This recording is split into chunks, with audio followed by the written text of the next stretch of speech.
siang Pak Toto dan teman-teman. Perkenalkan, kami dari kelompok 6 akan menjelaskan tentang WorldCom Katalis Akhir.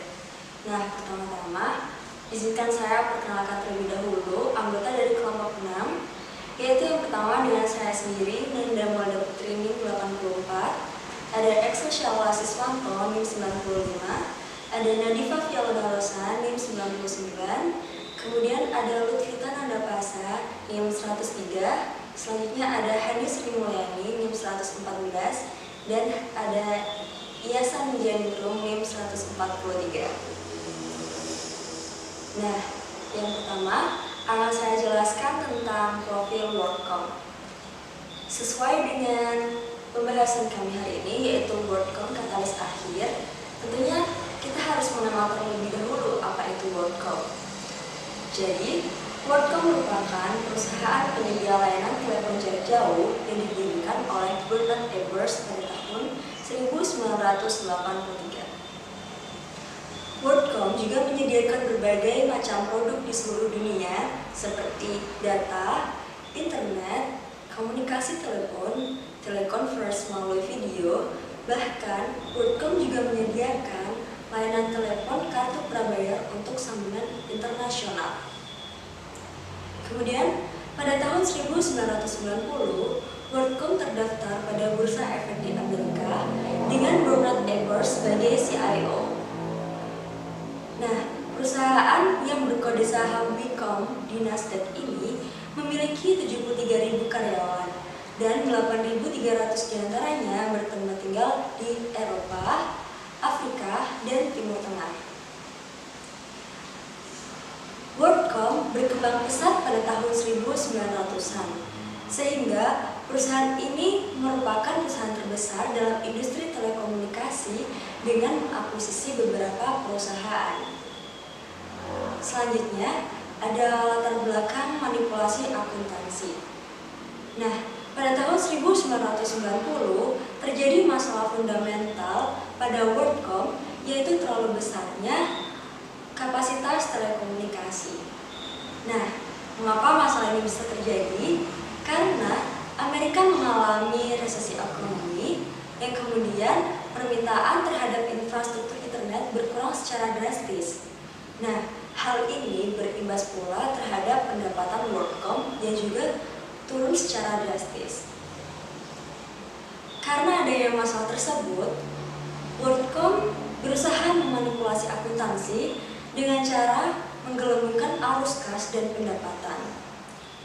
Tidak hanya itu, WorldCom juga memanipulasi cookie jar, yaitu dengan cara menciptakan biaya cadangan yang kemudian dikurangkan sehingga dapat menambah keuntungan pada WorldCom itu sendiri. Nah, dalam kasus tersebut, tentunya ada orang-orang yang terlibat di dalamnya. Yang pertama, ada Bernard J. Evers sebagai CIO, kemudian ada Scott D. Sullivan sebagai CIO, ada Buford Yates Jr. sebagai Director of General Accounting, selanjutnya ada David F. Myers sebagai Controller, ada juga Betty Alvinson sebagai Director of Management Accounting, dan juga ada Troy M. Norman sebagai Director of Legal Entity Accounting. Manipulasi akuntansi. 1. Menggelembungkan arus kas dan pendapatan.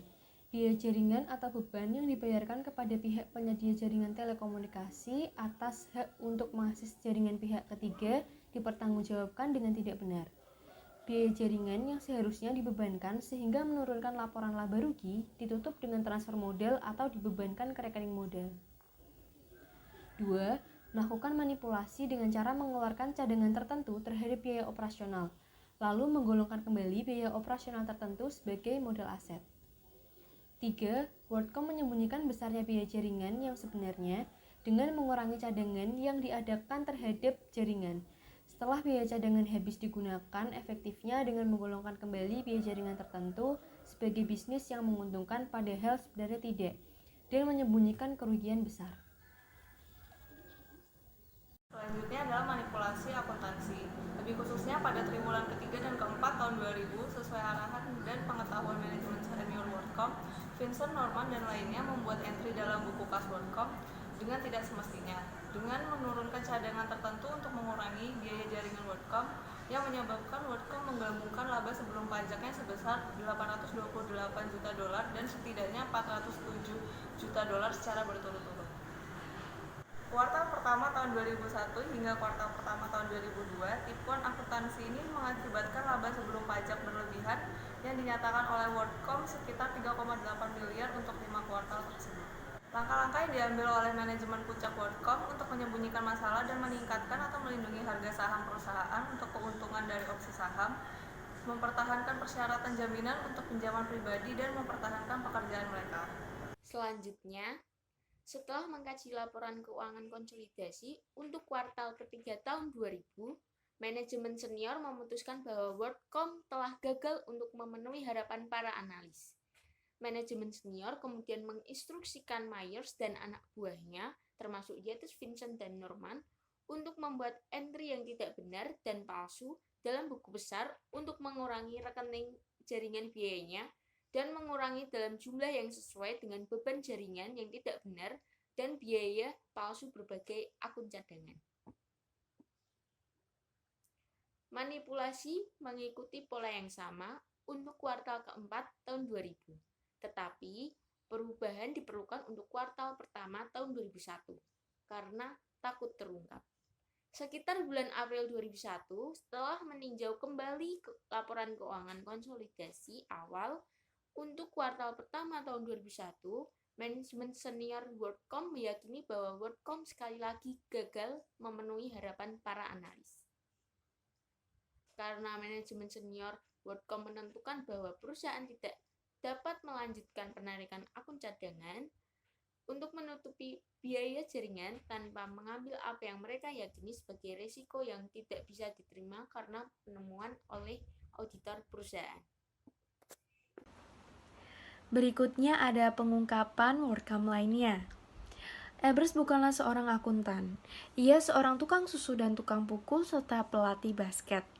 Ebers telah dipinjamkan dana sebesar 408,2 juta yang seharusnya digunakan untuk membeli saham WorldCom atau margin call seiring harga sahamnya jatuh. Tapi, ia justru menggunakan uangnya untuk membeli peternakan sapi di Kanada dan membangun rumah. Pada tanggal 31 Desember, Ebers tidak sanggup membayar harga yang akan mengikuti penurunan dari WorldCom tersebut. Ebers juga menerima sebagian saham sebanyak 8.616.465 lembar saham, sedangkan Sullivan mendapatkan 29.811.927 lembar. Ebers dan Sullivan menginginkan agar harga saham naik untuk mengakuisisi banyak perusahaan. Pada akhirnya, hasil yang dilaporkan merupakan kerugian, bukan keuntungan. Masa jabatan senior akan dipersingkat. Dalam hal ini, pinjaman pribadi yang beredar akan ditarik dan opsi saham yang menguntungkan akan berhenti. Tahun 2000, Ebers dan Sullivan masing-masing telah menerima bonus sebesar 10 juta sehingga mereka akan tetap menjabat selama 2 tahun setelah September 2000.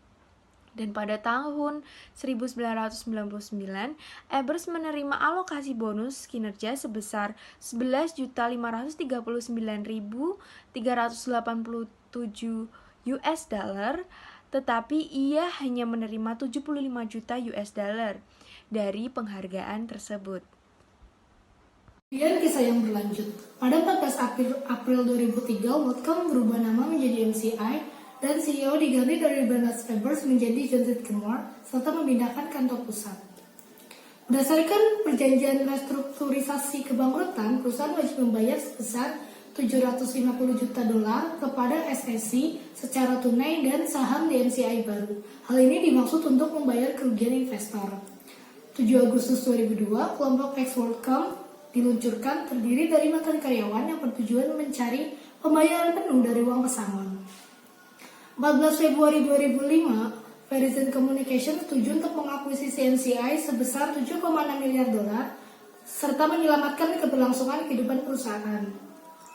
15 Maret 2005, Bernard Ebers dinyatakan bersalah atas semua tuduhan karena telah terbukti melakukan kecurangan, konspirasi, dan pengajuan dokumen palsu. 21 Juli 2002, WorldCom mengajukan perlindungan kebangkrutan. 2 Maret 2004, Scott Sullivan dituntut hukuman pidana serupa. 27 September 2002, David Meyer mengaku bersalah dan Betty Vincent Troy Norman mengaku bersalah atas konspirasi dan penipuan sekuritas. 13 Juli 2005, Bernard Ebers menerima hukuman 25 tahun penjara. Kesimpulan, skandal keuangan WorldCom telah merededikasi fokus akuntan profesional pada peranan mereka yang diharapkan sebagai pelayanan kepentingan publik. Reputasi dan masa depan dari profesi tersebut telah rusak, dan pengabdian ulang dan kesuksesannya bergantung pada rededikasi ini. Sekian presentasi dari kami. Terima kasih.